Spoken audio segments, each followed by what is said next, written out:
The CEO of Texas's largest medical cannabis distributor is calling on leaders to regulate the state's CBD market, which includes hemp-derived products such as Delta-8 and Delta-9 THC. Now, the group is citing a growing number of young patients involved in calls to the Texas Poison Center network and drug-related offenses in schools. As our Monica Madden reports, the regulatory environment is complex when it comes to state and federal laws.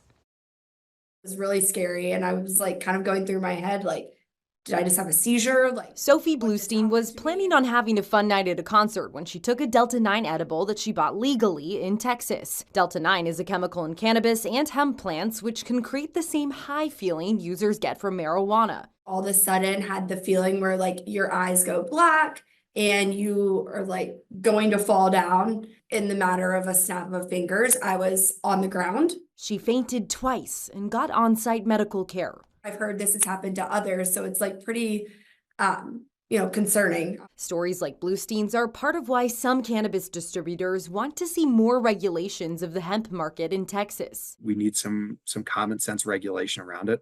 Texas Original CEO Nico Richardson operates under the state's medical marijuana program, which is regulated by Texas DPS. They tour our facility once a month.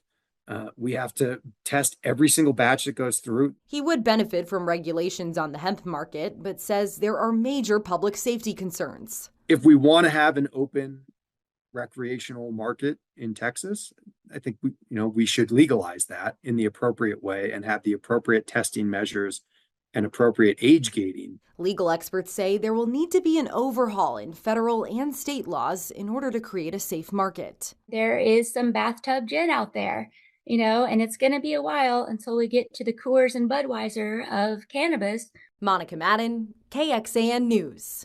And please remember, if at any time you need to call the Poison Network, that number is 1-800-222-1222. Now, the FDA has warned some manufacturers might be using unsafe chemicals to convert CBD into Delta-8 and Delta-9.